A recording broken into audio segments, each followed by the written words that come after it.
देवियों और सज्जनों, जगदीश सोशल मीडिया नेटवर्क में आप सभी का दिल से स्वागत।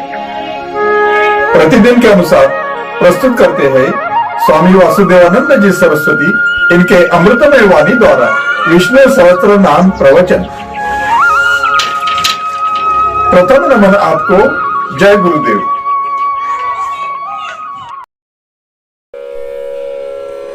श्री विष्णु सहस्त्रनाम ज्ञान यज्ञ प्रवचन क्रमांक 385, श्लोक क्रमांक 53 और नाम क्रमांक 369।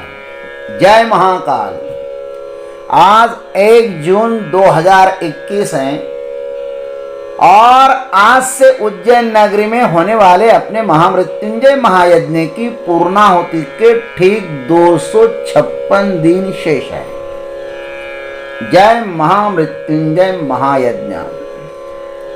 देखो, हम आपको यज्ञ के बारे में बार बार इसलिए बता रहे हैं कि मैं यज्ञ करूंगा, मैं भगवान महामृत्युंजय के लिए यज्ञ करूंगा, ऐसा भी यदि कोई कहे ना तो समस्त पापों से मुक्त हो जाता है। ऐसा इस यज्ञ का फल है। तो हमें यज्ञ करना है, ये भावना यदि हम हृदय में रखते हैं तो हमारे द्वार पर कभी भी कोरोना महामारी दस्तक नहीं देगी और कोरोना महामारी निकल जाएगी। महाकाल आप सभी लोगों को कल्याण करें, यही हम परमात्मा से प्रार्थना करते हैं। ओम त्र्यंबकं यजामहे सुगंधिं पुष्टिवर्धनम् उर्वारुकमिव बन्धनान् मृत्युर्मुक्षीयमामृतान् समस्तजनकल्याणे निरतं करुणामयं नमामि चिन्मयं देवं सद्गुरुं ब्रह्मविद्वरम् शान्ताकारं भुजगशयनं पद्मनाभं सुरेशं विश्वाधारं गगनसदृशं मेघवर्णं शुभांगं लक्ष्मीकान्तं कमलनयनं योगिभिर्ध्यानगम्यं वन्दे विष्णुं भवहरं सर्वलोकैकनाथं विक्षररहितो मार्गो हेतुर्दामोदरः सह महीधरो महाभागो वेगवानमिताशनः ओम महीधराय नमः। ओम तत्सत।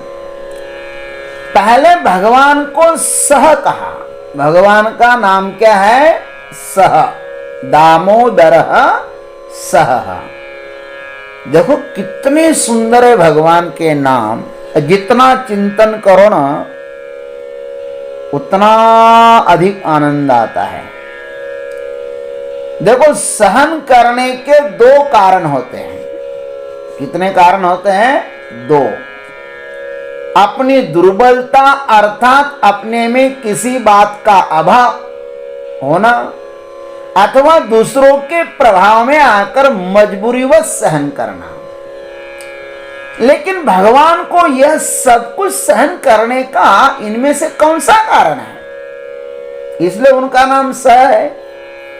इस पर कहते हैं कि सहन करना उनका अपना स्वभाव है। यह महीधर नाम से कहते, अपने आनंद के लिए सहन करते हैं।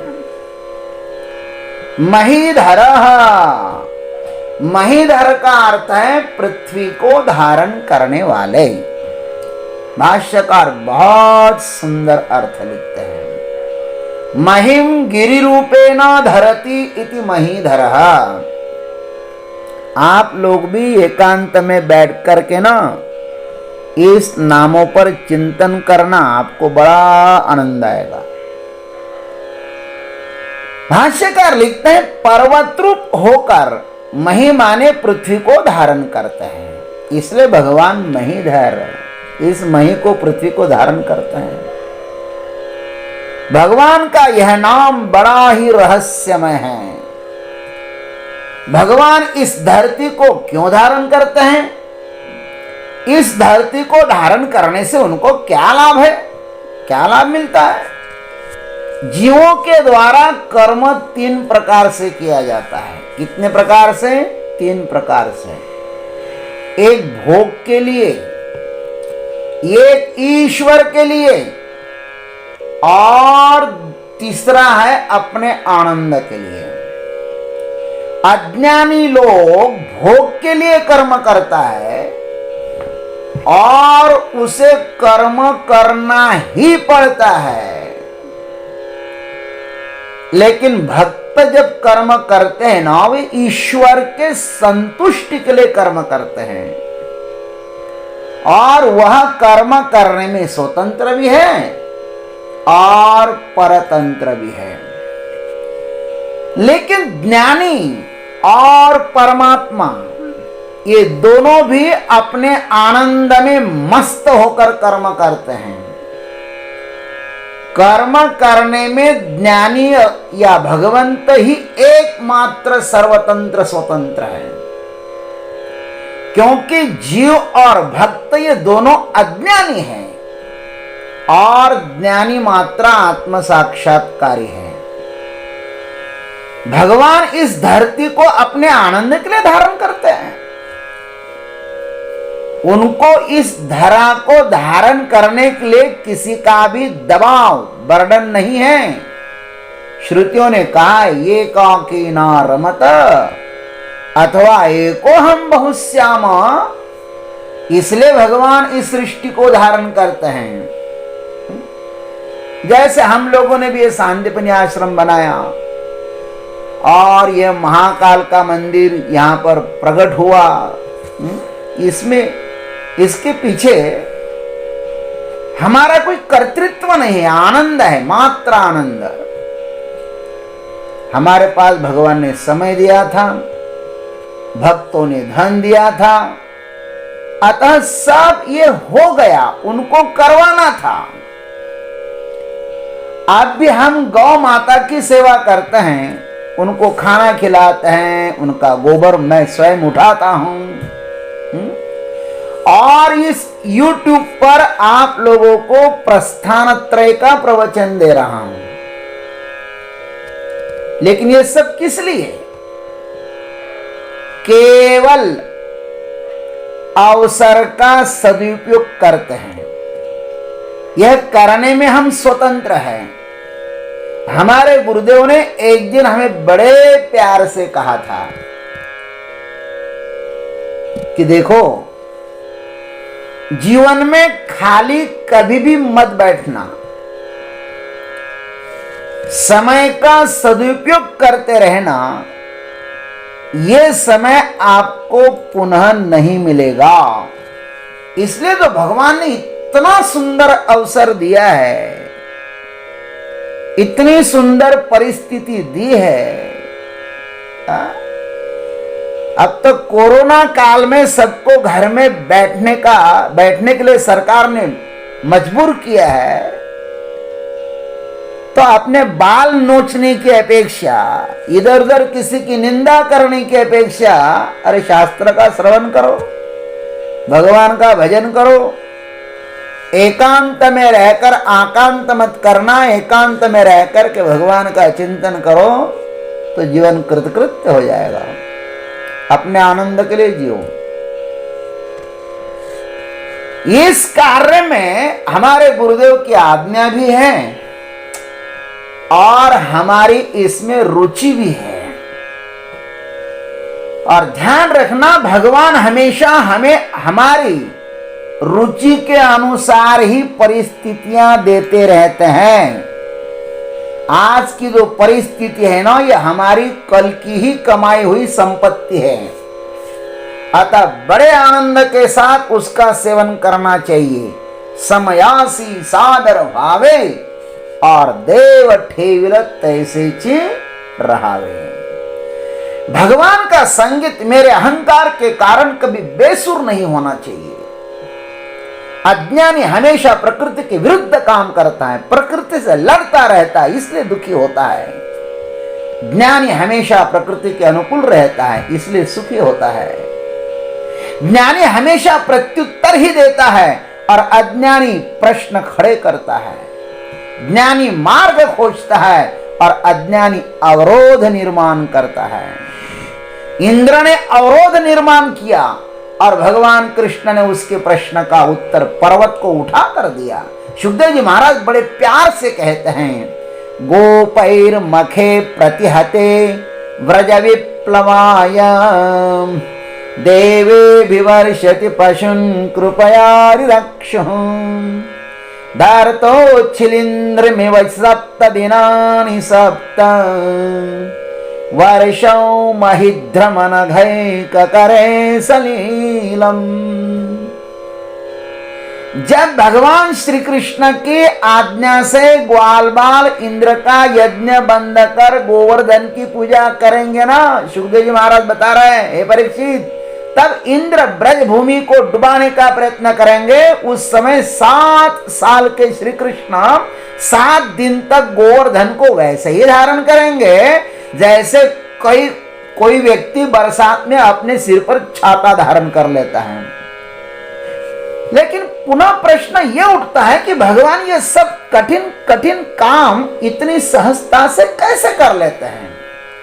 इस पर भाष्यकार विष्णु पुराण का प्रमाण देते हैं। क्या कहते हैं?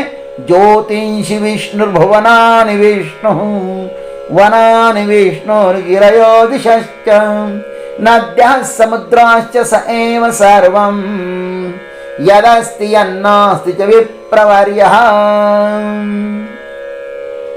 पराशर ऋषि ने कहा मैत्रेय जी को कि हे मैत्रेय, तारागण, ये त्रिभुवन, ये वन, पर्वत, दिशाएं, नदियां और समुद्र सभी भगवान विष्णु ही है। सब विष्णु ही नटा हुआ है तथा और भी जो कुछ है अथवा नहीं है वे सब एकमात्र विष्णु परमात्मा ही हैं। उसके लिए ये सब कुछ करना बहुत ही आसान है। 12 अवतार में भी भगवान ने मही को धारण किया था ना, भागवत में लिखा है ना, भगवान महिद्र, भगवान ने इस मही को धारण किया था महाराज। एक दिन श्री राम जी ने हनुमान जी से कहा, पूछा हनुमान जी से कि बताओ हनुमान कि इस संसार में सबसे बड़ा कौन है। हनुमान जी ने कहा पृथ्वी। भगवान ने कहा लेकिन वह तो शेष के सिर पर खड़ी है। फिर कहा शेष बड़े हैं। भगवान ने कहा शेष तो शिव जी के गले में पड़े हैं। हनुमान ने कहा फिर शिव जी बड़े हैं। भगवान ने कहा लेकिन शिव जी तो कैलाश पर्वत पर खड़े हैं। हनुमान ने कहा फिर कैलाश पर्वत बड़ा है। भगवान ने कहा लेकिन कैलाश को तो रावण ने हिलाया था, फिर रावण बड़ा है। रावण को तो बाली ने अपनी कांख में 6 महीने रखा था ना हनुमान, फिर महाराज बाली बड़ा है। लेकिन उस बाली को तो मैंने ही मारा था, फिर प्रभु आप ही तो बड़े हो। लेकिन हे हनुमान, मैं तो तुम्हारे हृदय में पड़ा हूं ना, बैठा हूं, इसलिए हनुमान तुम बड़े हो, तुम ही सबसे बड़े महावीर हो। महावीर बिनवउ हनुमाना राम जासु जस आप बखाना। जय जय जय हनुमान गुसाई कृपा करहु गुरु देव की नाई। हनुमान जी महाराज की जय। ये धरा जो है ना, ये भगवान की पत्नी है, अतः उसका भार उठाना उनके लिए कोई कठिन बात थोड़ी ना है। इस धरती पर जो कुछ है और इस धरा में जो कुछ छिपा हुआ है, भगवान उन सब का भार उठाते हैं। अर्थात उन सबको अच्छी तरह से धारण करते हैं। इसलिए भगवान को यहां पर महीधर कहा है। भगवान पृथ्वी को धारण करते हैं ना, गामा विश्व भूतानि धारयाम्यहम् ओजसा। और ये जो धरती माता है ना, ये हम समस्त जीवों को धारण करती है। भगवान धरती को धारण करते हैं और ये धरती माँ हम सभी को धारण करती है। इसलिए आइए हम भी इस धरती माता को प्रणाम करते हैं। समुद्र वसने देवी पर्वतस्तन मंडिते विष्णु पत्नीं नमस्तुभ्यं पादस्पर्शं क्षमस्व मे। इस मां को हर दिन प्रणाम करो। इस धरती पर पैर रखने से पहले जब निद्रा से आप उठते हो ना, तो धरती पर पैर रखने से पहले इस श्लोक को बोला करो। ये हमारी आर्य परंपरा है। समुद्र वसने देवी पर्वतस्तन मंडिते विष्णु पत्नीं नमस्तुभ्यं पादस्पर्शम क्षमस्व में। मां का दर्शन करने के अनंतर ही इस धरा पर पैर रखो। इस प्रकार भगवान महीधर है।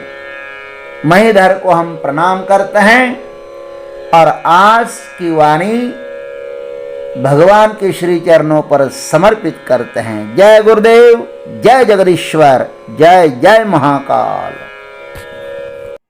अभी आप सुन रहे थे स्वामी वासुदेवानंद जी सरस्वती इनके अमृतमय वाणी द्वारा विष्णु सहस्त्र नाम ज्ञान यज्ञ प्रवचन का अगला भाग लेकर कल सुबह फिर उपस्थित होंगे। हरिओम।